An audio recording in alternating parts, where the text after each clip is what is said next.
Food, gambling, drugs, internet, love, spending. There are a million addictions, and everybody is recovering from something. Here to help, it's Recovery Wednesday with America's original radio psychic, Dr. Linda Salvin, along with addiction specialist Candy Finnegan from the Emmy Award-winning television show Intervention. Candy and Dr. Linda are two gals who know recovery because they are in recovery. Listen as they help you bring your recovery to the next level, help you solve your thorniest issues in ways you may have never imagined. Together, they bring you the tools and techniques that bring balance, serenity, and recovery to your life, and the tools you need to find solutions for healing from the disease of addiction. Candy teams up with Dr. Linda to share their over 60 years of combined experience dealing with all areas of recovery. In her decades as a metaphysical clinician, Dr. Linda has helped thousands of people worldwide solve problems on the air and in person with her insights and solutions. So pull up a chair, turn it up, and get ready for a visit on the path to recovery with the one and only Dr. Linda. And now, live from Los Angeles, ladies and gentlemen, Dr. Linda Salvin and Candy Finnegan.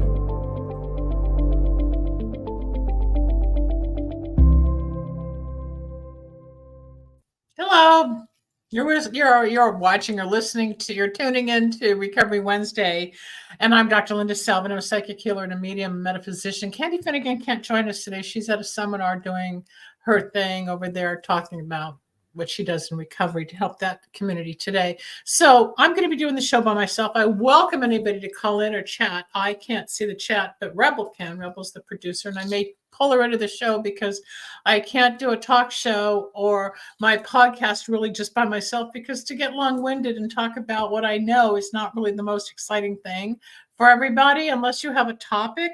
But today's topic is, our title is actually Don't Quit 5 Minutes Before the Miracle. And what does that mean?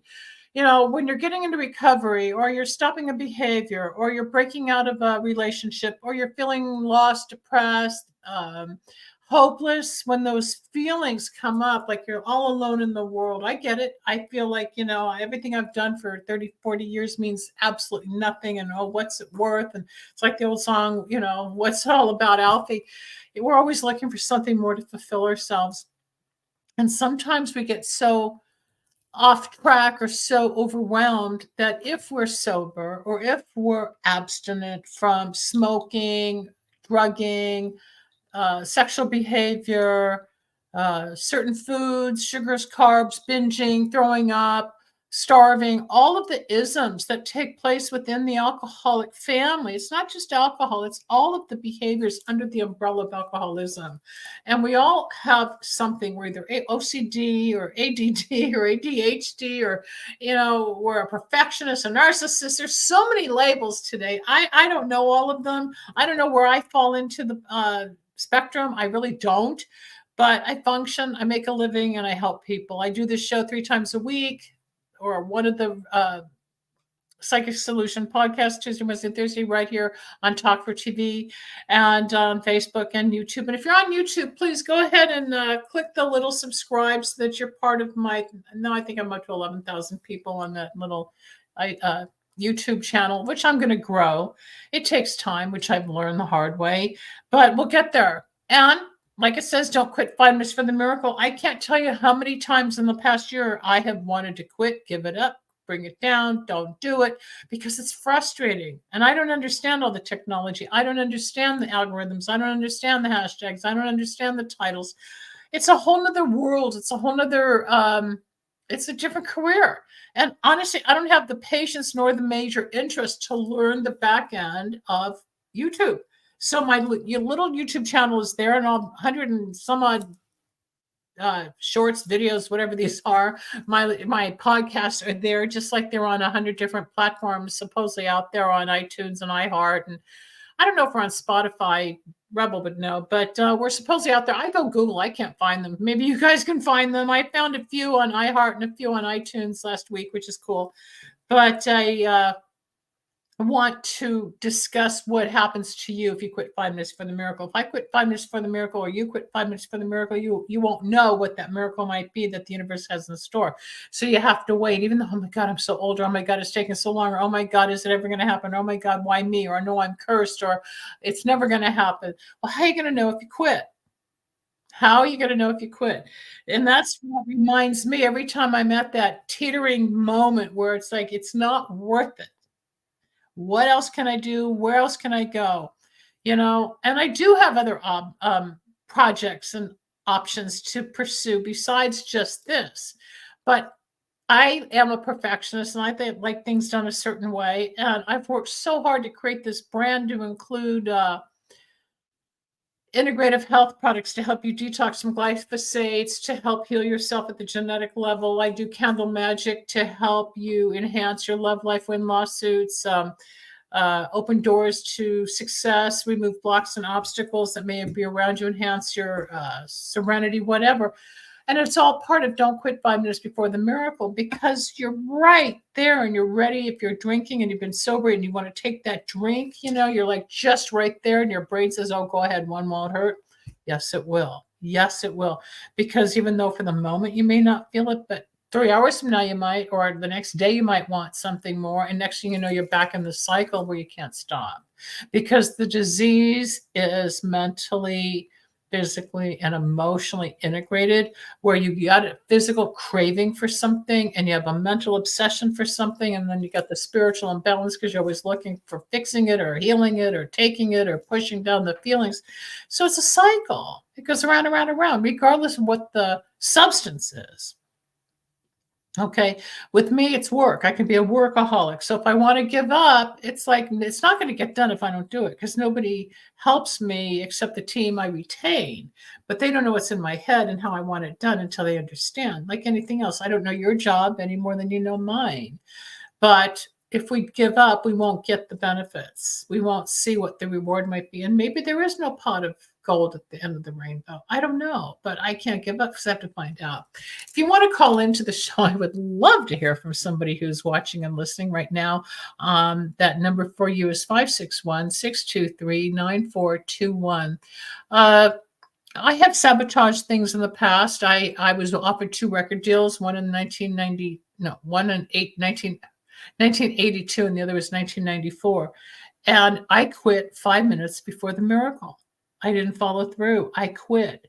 The miracle would have been the record deal, the performing, who knows what would have happened. I wouldn't be doing this. I know that. I would be in a whole other world. But I didn't do it. I quit 5 minutes before the miracle. And even 20, 30 years later, in the back of my mind, I'm like, oh, you shouldn't have. You could have, would have, could have, would have. That's part of our tape. Could have, would have, should have. But I have music coming back to my life now. It's coming back again. It's never really left. I just haven't pursued it. But I did quit 5 minutes for the miracle, not just in 2 record deals, but also in a comedy opportunity in New York in 1993. I was offered management and as a comedian, stand-up. And I turned that down. I never called the guy. I still have his card. 30 years later, I still have his card. It's 31 years, actually. But I don't know if my fear got in the way, or my insecurities got in the way, or family got in the way, whatever I was thinking about. It certainly wasn't about my own self-worth and self-esteem and my own goals. It wasn't, because if it was, I wouldn't have quit 5 minutes for the miracle. I would have put myself first. I believe in 1993, my grandmother had just had open heart surgery at the age of 83, maybe 84. And I didn't want to go back to New York to do a show. I wanted to be here for her. And then in retrospect, people don't care. You're there for the moment, and life goes on in their life, your life, and you got to do for you. So that's why they say don't quit 5 minutes for the miracle, because it's not about anybody else but you or me. I don't want to get into politics. I don't want to start talking about why are things happening, in different countries, and what's going on with inflation and how we quit before the miracle and all that. But that's not what this is about. This is about you. This is about me. And this is about us. It's in our community. It's the week of Passover right now. And I was at a gorgeous Seder the other night, where we celebrate the freedom of the Jews from the Pharaoh in Egypt when we were all slaves and escaped to Israel. And now we have the war over there, and it's upsetting. And I know a lot of people who actually honored what's going on in Israel, even though they were Jewish. They had a Seder or some type of honor for the holiday that we're in for these 8 days, and that's pretty honorable, because there's a lot of people who are imprisoned, and there are a lot of people who are dying, and there's a lot of people who have no choice but to quit 5 minutes for the miracle to save their lives in a different way. We have to be fortunate. We are free here. If you're listening to this podcast, you're not in trouble, not the way some people are. If you're listening to this podcast, you have internet, you have access to computers or a phone or a laptop or some sort of device that allows you to see and hear this podcast. So how do we compare ourselves to somebody that had to quit 5 minutes for the miracle? Maybe somebody had to jump out of a building. Maybe somebody had to run away from a terrorist who was trying to capture them. Maybe somebody was killed on the run. The stories are horrible. I don't need to repeat them. So yes, you quit when you have to, but if you don't have to, then spiritually allow it to keep going. Just stay on the road, even though there's going to be bumps and hills and valleys and crevices and deep wells. And then you're going to find yourself stuck, and then you're going to reach out for help. And next thing you know, whatever was wrong fixes itself. We are at the tail end of a Mercury retrograde that's been going on for 3.5 weeks. And man, it's been disgustingly topsy-turvy for everybody. Communication problems, technical issues, people canceling appointments, not showing up on time. Like Candy, I said, are you sure you're going to be able to make the show today with his other obligation? Oh yeah, no problem. And then she texted earlier, nope, I can't make it. I knew she wouldn't, but she tried. And she would have been great at this, because we love talking about don't quit 5 minutes for the miracle, because especially in the 12-step program, if somebody is on the verge of wanting to drink or use, it's like, well, don't quit 5 minutes for the miracle. And they go, what do you mean by that? Well, wait another 5 minutes, you'll find out. Well, now I want to have a drink. No, well, wait 5 more minutes. Next thing you know, those 5 minutes turn into hours and days and weeks, and you're waiting because you want to see what else happens. And what really happens is your life, your self-worth, your conscious contact with a power greater than yourself, your relationships, your money, everything starts to change. Everything starts to improve. Everything starts to come alive again, because you're out of the substance. So the quotation or the statement, don't quit 5 minutes for the miracle, gives us hope, gives us something to believe in, gives us something to hold on to, and gives us something to surrender to. And that's how it worked for me 38 years ago when I got sober, more than 38 years ago now. Just to qualify, I'm 38 and a half years sober from alcohol and drugs. I haven't smoked in 23 years. I've been off sugar and flour for 13 years, I think. 14 years? No, 11 years. 11 years. And 11 years from 2013. I don't remember. I had to think back. And I don't miss it. Even at the Seder the night, all the decadent desserts and the chocolates and the pies and the kosher macaroons, it was just food. I don't need it. Just like I didn't drink the wine, whether it was Manischewitz or regular. I don't need it. I don't miss it.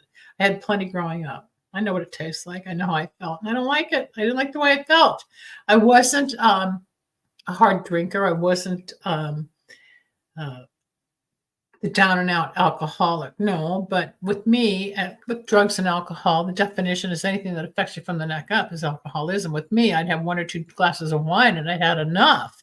I didn't like the way I felt, and I wasn't on path with my life. So I knew something had to change. So I got sober. And things did change. Well, my friends were out becoming yuppies, and you've heard this story before. I was in a couple of near-death experiences, and I was off on another path, and I didn't get married, and I didn't have children. I ended up being a psychic healer and a medium on radio, and the audience and my clients became, quote, my kids, and I went into a different direction. And I love helping people. But I love helping to inspire, and I love helping give the message. And one of the messages, again, don't quit 5 minutes before the miracle. I don't care what it is that you're holding back from. Maybe it's contacting a guy. Maybe it's contacting a girl. Maybe it's going back to make amends to a family member. Maybe it's an employee situation or employer situation that you have regrets or resentments or unfinished business. There's always some way to fix what's bothering you. You could be, or I can be holding on to the painful memory or uncommunicated and unresolved statements, and it's up to me to heal it.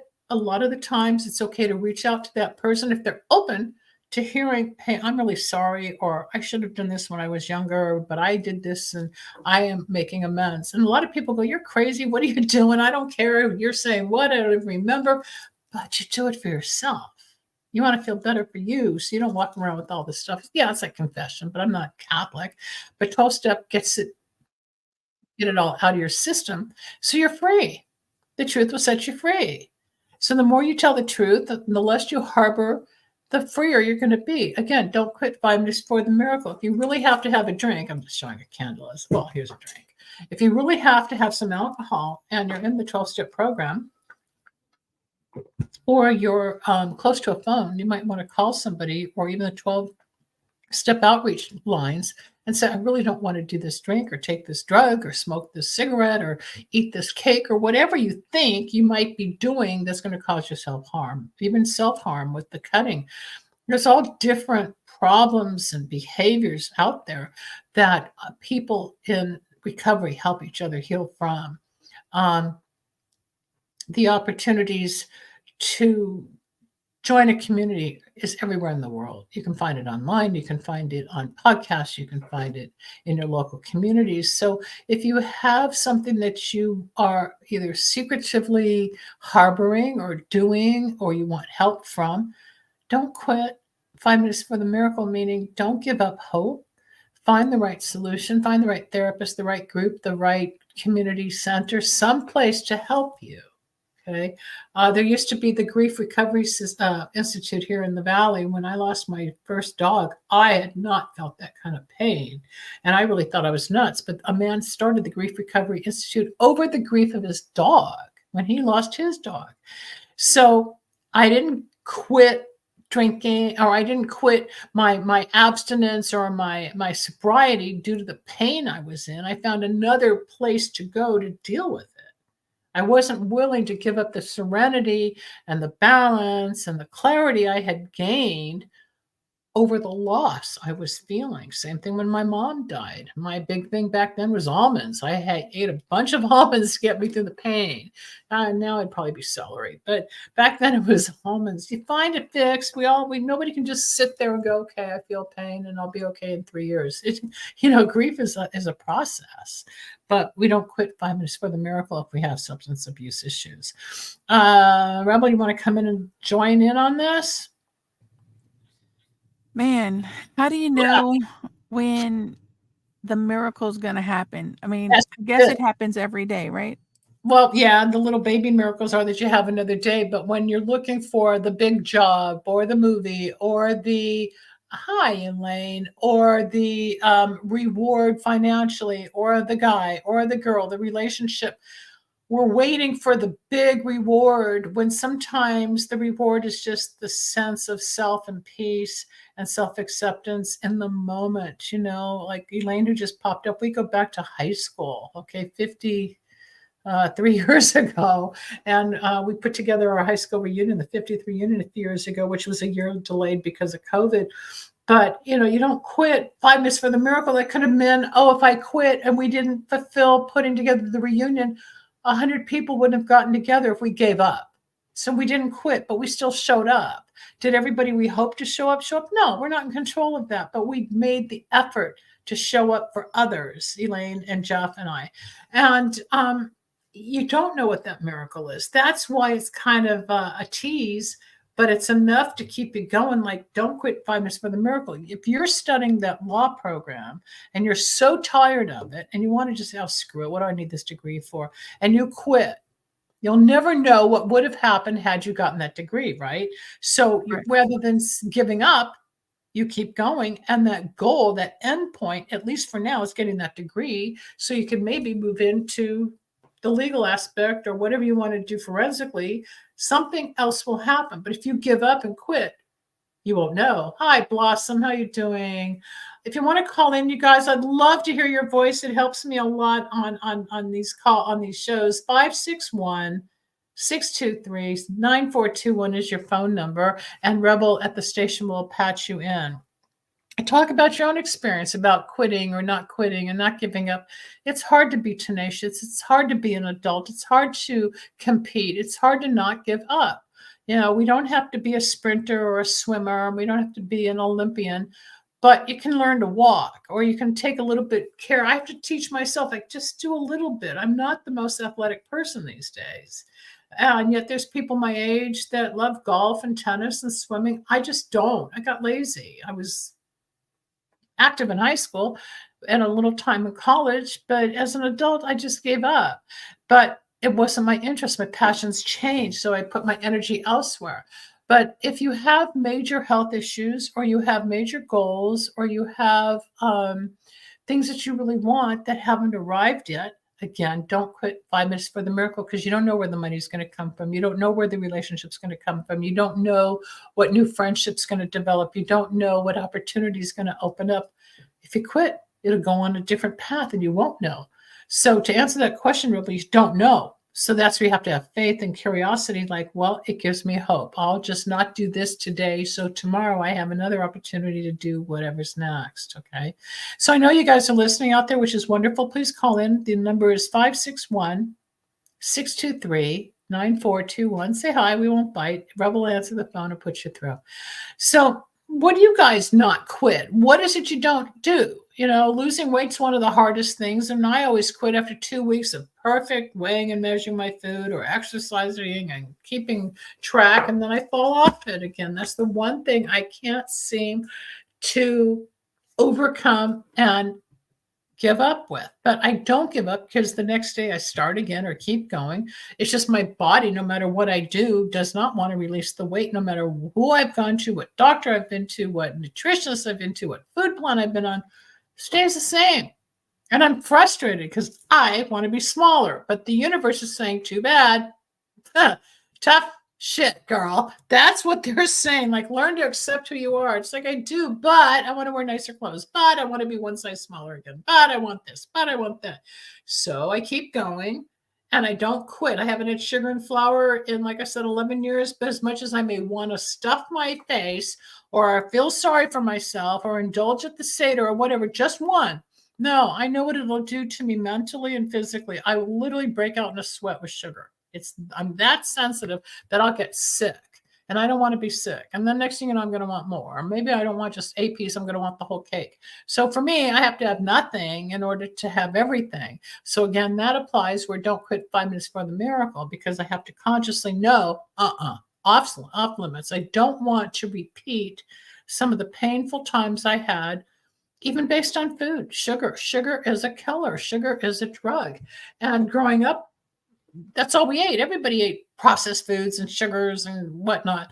But as an adult, I realized it didn't like me, and it didn't go really well with me. And there was a compulsive time where I was either very compulsively eating to a bulimic place, to where I got so thin I wanted to disappear, and that's the anorexia kicking in. Because I remember getting so thin, and I was grabbing my legs. I said, "Oh, I just want to disappear." Well, that's the disease.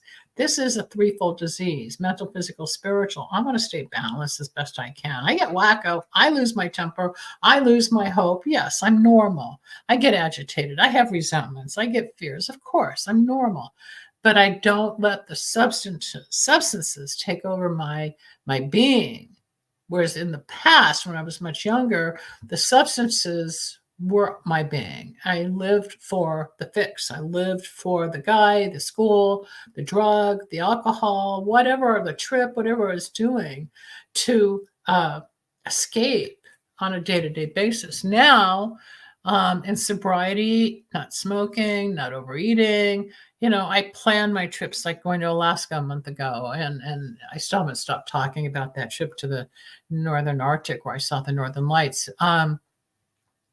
it was because of the clarity I could do that. Last December, I took a trip to Washington, D.C. because I'd never been, but I was consciously aware of what I was doing. I was tired from walking. It's a big city to walk in, but yet it's small enough to walk around. But I did it, without having to stop and taste everything just because it looked good or it was on sale or whatever. I've learned to like live my life in between the food, the drink, everybody's partying, or they look like they're having a good time. And a lot of people, if you look at them, they don't look really happy. I think they do. So it's better for me on my side of the street to keep it clean and not quit 5 minutes before the miracle. Have there been any issues in your life, Rebel, where you're right on the edge of wanting to either drop out or quit, knowing you've had enough, and then you say, all right, well, maybe tomorrow, and then it gets better. It's like a light switch went on, or the depression lifted, or the black cloud lifted, and all of a sudden, okay, I'm back on track. You just keep going again. Yeah, I've had those moments where like you reach a level of burnout to where you just need to step back a little bit. And I was given that moment to step back and reevaluate how I wanted to do things, which direction I wanted to go in. I've always been in entertainment, but that didn't stop me from studying. And I do want to pursue law. I mean, when I sit there and think about it, it's like, oh, well, where's the money? Where's this? But you know what? I still want to pursue it. I'm not going to stop. It's just going to take longer than I, would assume expect it to take. Right, because there's people in their 30s that are multimillionaires, and you're like, well, what happened to me? Well, you did a different thing. I compare myself. It's like all these people are retired, and I'm still working for the next 20 years. It's like, well, what happened to me? We all have a different part of the journey. And no, you don't have to stay in entertainment the rest of your life, or you'll do law, and maybe you'll go into entertainment law, but I think you're going to go more into, forensics and diagnostics because you like the dark stuff and the deep stuff. But just because you grew up in entertainment doesn't mean that your soul wants it. You were not quite forced into it, but yeah, you were. So now you're just going after your own thing, but you still have another 30, 40 years ahead of you to do it. Oh yeah, I have a lot, I have a lot still left on my plate. I start to wonder, like, when am I going to get all this off my plate? Because I still want to write a book. Well, okay, I want to finish writing a book. I have several started. I want to get things published. I want to take the stage again live for comedy. Mm-hmm. I do still want to do some more live shows other than comedy. I want to do some more live stage shows. I'd like to do. You got to figure out what you really want, because I went through that. Do I want the comedy? Do I want the music? Do I want the radio? And obviously, for whatever reason, I chose radio out of the comedy that was handed to me with an agent and a manager, and I bypassed record deals twice when they came to me. And in retrospect, it's like, why did I do that? It's all I've ever wanted. Why did I do that? One was 82 and the other was 94. Until this day, I question, why did I do that? Well, when radio came up, it looked like instant money because I wanted the money. Well, I took the money over being more fulfilled. It turned into fulfillment, but the part of me that really wanted the stage still suffered. So if you want to go back out and do comedy, you got to figure out your time, because you can't do it all. You cannot do it all. It's impossible. You can't be a great lawyer and then at night, until you've made your money, you can go back out and do your comedy and do the stand-up. It can be done. You don't sleep, but you can get it all done after you write your routine and you practice and you memorize and you get out there. It's a lot in the book. You want to do everything in your life. You just want the creative fulfillment in all areas. And I think it's admirable, but make a list and check it off as you get through things, or maybe write 1 page a day or 1 page a week to get part of the gold there while you're studying, while you're doing the shows, while you're producing, while you're doing this, while you're doing that. And eventually you'll get to where you want to go. But again, don't quit 5 minutes for the miracle, because you don't know if the book's going to publish or the comedy's going to take off, or the law thing opens doors to wherever you're going to go. So you can't quit. You just got to keep going. You just keep going. That's what I keep doing. I just keep going, and it just around which one gets done sooner. But they're all slowly but surely creep in there. I tell you, comedy, man, having to write all the new material, and you have to go in with a lot of material. You do, because you never know if you get 3, 5, or 18 minutes on. Well, it's usually 3, 5, and 15 minutes that you get to open or be in the middle or the headliner. Exactly, and you don't want to keep replaying it. So you want to have new material on a regular and then shuffle in some old stuff here and there. But it's like, oh my goodness, I got to remember all of this. My mind has so much room. It's my computer mind is overloading. Yeah, it's hard. You got to memorize, you got to write, and you got to know the beat, you got to know the timing, and you got to know the 1, 2, 3, hit them with a joke. 1, 2, 3, hit them with the joke. You got to know the pattern. It's like writing a song. You got to know the formulas to A B A B A B or AAB, and then a chorus and then a bridge, and you got to understand how it flows, and then you got to memorize it. Then you got to go out and do it.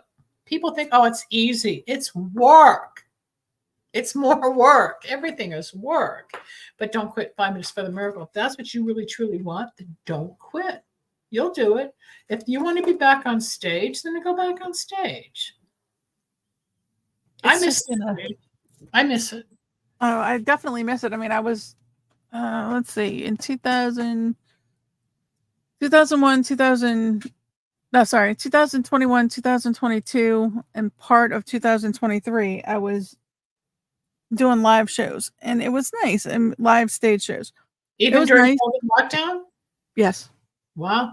Okay. But because some stage shows were filmed, they broadcasted it. It was still a stage show. Yeah, that's true. That's true. So we had to do that, which it wasn't as entertaining but it was still a show.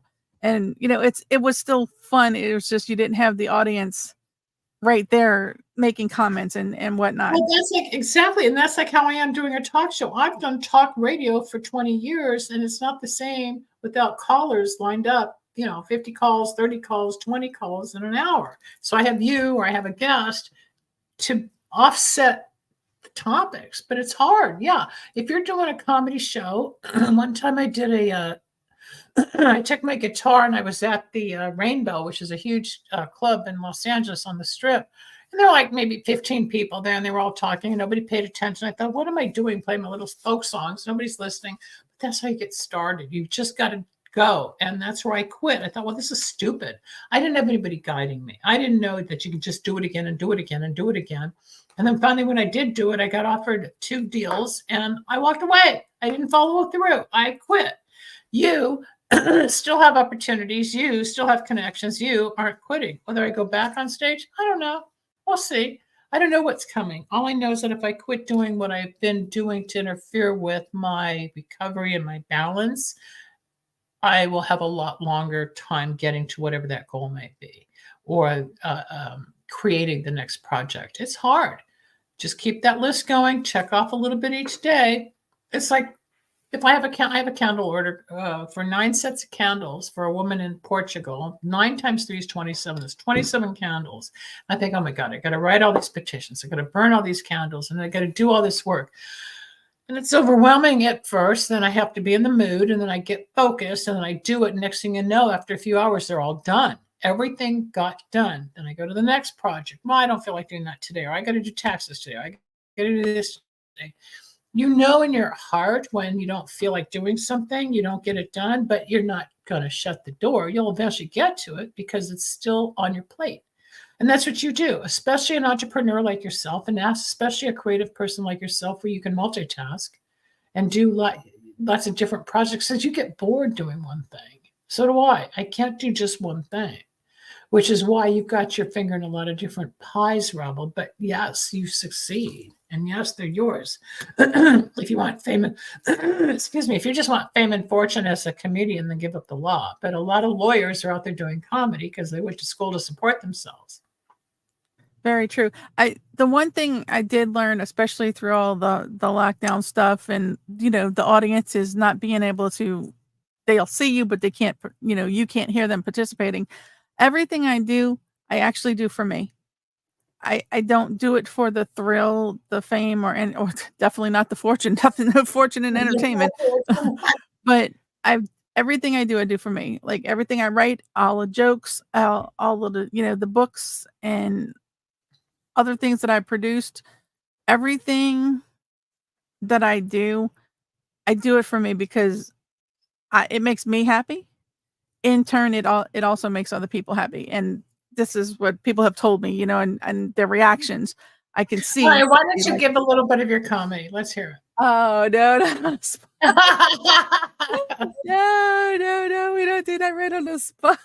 Yes, You you kinda did. gotta be in the mood for it, like, Yeah, that's one I know. thing. It's like people say, "Can I just ask you a question?" I had one girl dump, like, her whole life story in an Instagram. I said, "If you want to put an appointment, then please book an appointment." She goes, "Well, I don't have time for that." I said, "But you have time to dump all your crap to me on Instagram?" And I blocked her after I let her know this is unprofessional, it's unsatisfactory, and you don't just dump your crap and then walk away. Like, what am I, a vessel to take everybody's dumped crap of their horrible love life or their career or whatever hard time she's going through?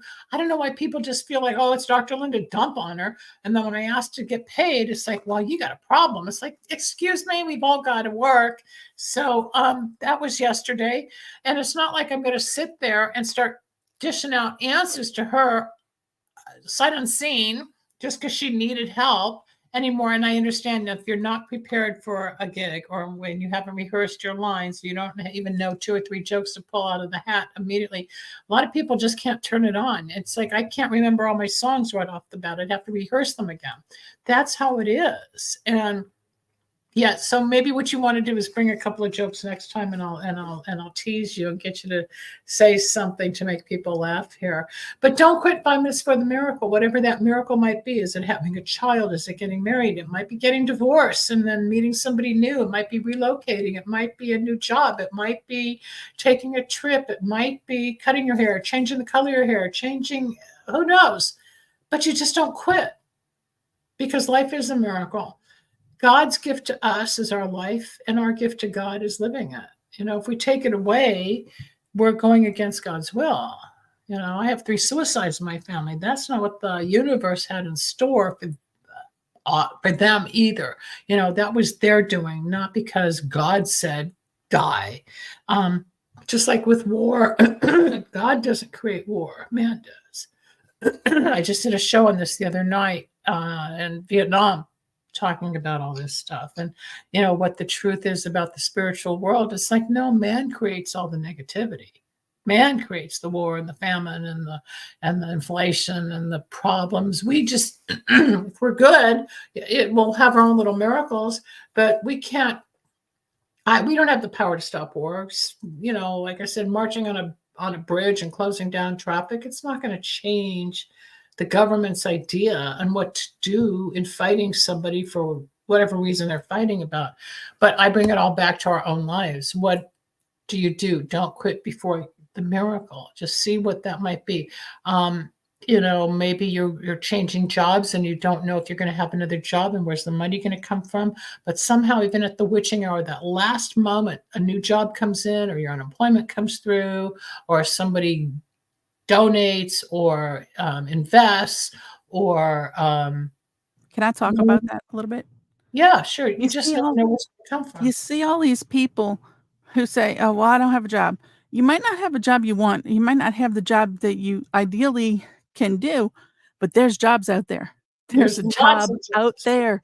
There's way too much unemployment right now for people to say, "Oh, well, I didn't have a job." Well, you might not have the job you wanted. Believe me, when we start realizing that there is nothing, we're not above things.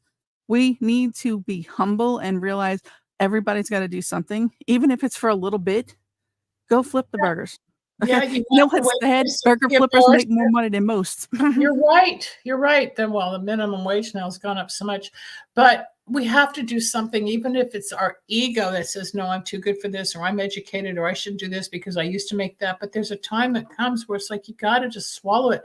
I can relate to that. There was a time in, it was 88 or 89. I was working for Cal State Northridge. I put together the drug abuse program for the campus. And the state of California put a hold on raises and promotions, so I decided to get out.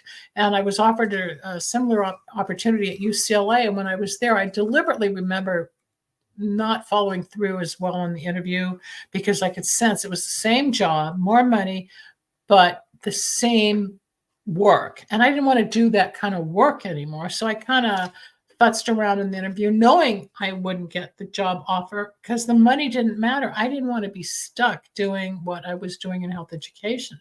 And that's when I finally just kind of let go and let this whole thing evolve. And then the psychic stuff and the radio stuff and the TV stuff and the book stuff. Sometimes when you just don't let go, but you trust. Like, I didn't quit. I let go of one situation and I just waited for the opportunity to open, and doors started opening, and I swam through some of the muck and I showed up. You don't quit. A lot of people go through so much trauma they can't get out of it. I have one girl whose son committed suicide, I don't know, 15 years ago. She's still not working. She's still not over it. She doesn't get on with her life and may stay stuck. She quit when her son quit. And I've tried to help encourage her to, like, you're getting older. He's not coming back, but you can't fix everybody. All I can do is inspire or give messages. But a lot of people quit, give up, and other people like you, like me, you just keep going. We may get to our 90s and say, well, where is it? I haven't found it yet. And that doesn't matter. It got us to wherever we're going, right? We're still moving forward as opposed to the alternative. Well, that's part of the miracle, actually. If people would see it, we are where we're at because we made it through. Right. Everybody can say that. You are in life where you're at because you made it to the next day. Yeah, you never know who's suffering, who's lost somebody, who lost a parent, a son, a daughter, a dog, a cat, a bird, who was in an accident. You see the face, but you don't know the story. Yesterday, I went to the post office, and just when I was sitting at the light, I don't know if it was a food truck or what kind of truck went by. It looked very 60-ish with the flower power kind of thing. And it just says all along the bus, it said, "You're right where you're supposed to be." And I thought, okay, I needed that for the moment. Just let me calm down with the chatter in my brain. Because sometimes when I get real loud in my head, I'll call a friend. She goes, let me go back to God, because I need to hear someone tell me what I practice and preach as well. Quiet it down, be still, for I am God. And the noise stops, and then I can focus and get started again with the next step. I don't want to do all this stuff. I want to do that. A lot of people don't know running a business isn't just about the fun stuff. It's about the business of business. And that gets in the way of me doing the fun stuff. But I don't quit. If I quit, I wouldn't be in business. I wouldn't pay the rent, wouldn't have the car, couldn't travel, couldn't eat, couldn't buy gifts, couldn't go out and have fun. We have to work for a living.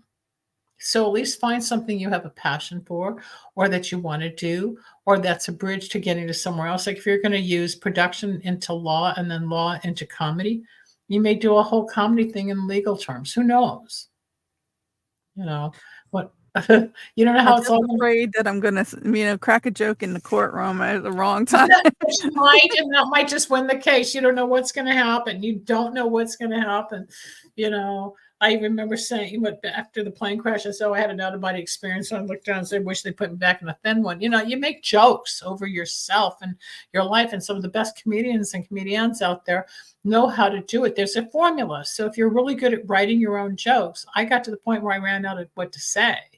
And when you get that writer's block, it's scary, because it's like, what do you do next? Well, I didn't know I could get writers. I didn't know I could get help. I didn't know how to pursue. Today, if it were to happen, I know how to network and make it happen. But back then, I was just lost like a dangling puppet. You've got support, you've got the tenacity, and you keep going. I think it's great, Rebel. And for everybody out there, just don't quit Vibes for the Miracle. Elaine, who popped up, she's been helping people paint for years. She's real creative. If she were to just give up and not make other people happy and not make herself happy, people wouldn't be enjoying, paint by.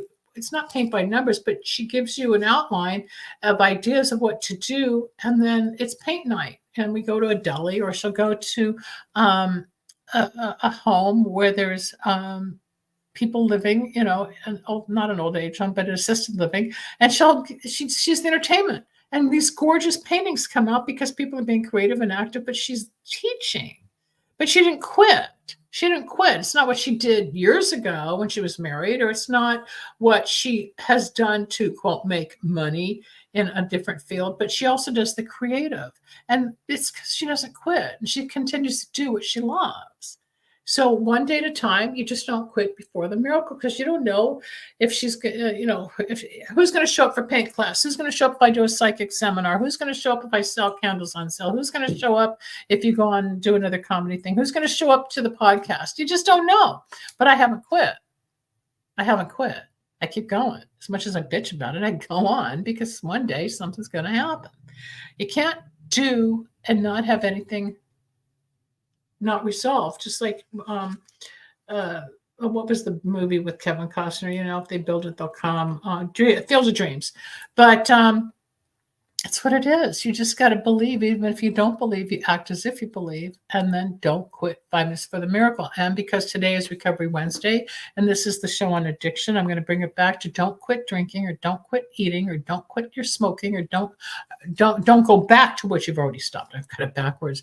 You don't want to start drinking. You don't want to start smoking. You don't want to start overeating. You don't want to start purging. You don't want to start vaping. If you've stopped and gone into healing and recovery, you don't want to go back to the old behavior, which is painful, addictive, compulsive, financially a stressor because you got to get it. It's the whole cycle of, oh my God, I have a craving. Oh my God, I got to go to the store. Oh my God, do I have enough money? Oh my God, I got to go get this. And the next thing you know, you're in the wheel of the obsession, as opposed to, okay, let's just think it through and get something done. So this is Recovery Wednesday, every Wednesday as part of the Psychic Solutions Network that I have. And you can listen to the shows on YouTube, Facebook, iHeartRadio, what's the other one?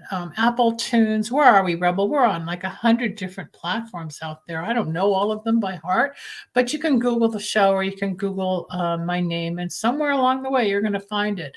I do have drlindaradio.com, and all the shows get uploaded from here to my own station. So shows from 20 years ago and 2 years ago, they're all there. So you can listen to my work that I've done for the years in the past, because I didn't quit. There were times I took time off, but I still didn't quit. Otherwise, I wouldn't have all of this that I've accumulated for over 30 years doing psychic spiritual work. It's not what I dreamed to do growing up, but it's what happened. So if you would like information on what to do for yourself in recovery, how to get sober, what to do to stop binging, or if you've got an addiction to caffeine or coffee, the caffeine has a gene. There is a caffeine gene. I take the DNA nutrition, and it actually took away my craving for caffeine. DNA nutrition is based on your DNA. You take a supplement that's clinically dosed and customized per body. So it's not one size fits all. It's customized and clinically dosed for your body and my body. And my AC1s are down. My liver is cleaner. My numbers are down. My the caffeine gene kicked in. My cardiovascular system is cleaner. And I have heart disease on both sides of the family. So I've inherited. All this is don't quit 5 minutes for the miracle. If I want to start smoking again, the 18 years it took to replenish my lung tissue would go out the window. And a lot of people who stop smoking and start smoking again are the ones that die of lung cancer, because it activates the cellular growth back in the lungs. And my doctor had explained that after 18 years, the lungs regenerate. So my lungs, I'm now 23 years not smoking again, and I don't intend to go back smoking. So my lungs are healthy.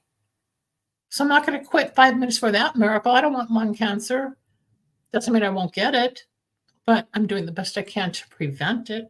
Just like whatever you want to do to prevent more chaos or trauma or upset in your life, don't quit 5 minutes for the miracle. Let it happen. Even though it's not the way you want it, expect it, need it, or it's not on time. And remember this, God may not always be there when you want him, but he's always on time, right? Oh my God, I'm not going to make it to the meeting, or I'm going to be late. Next thing you know, you're driving up and it's right at 5:30 in the afternoon and you made it on time, regardless of the traffic jam, right? The universe takes care of us. So don't quit 5 minutes for the miracle.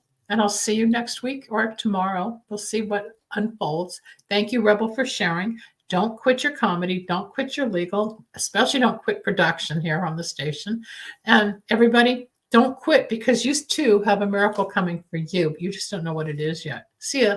Thank you. Thanks for joining us. We hope you enjoyed Recovery Wednesday. You can reach Dr. Linda at 888-509-1077 or at lindasalvin.com, and Candy Finnegan at candyfinnegan@aol.com. Need a breakthrough of your own? Ready for answers or insights nobody else has? Reserve your own one-on-one in-person chat.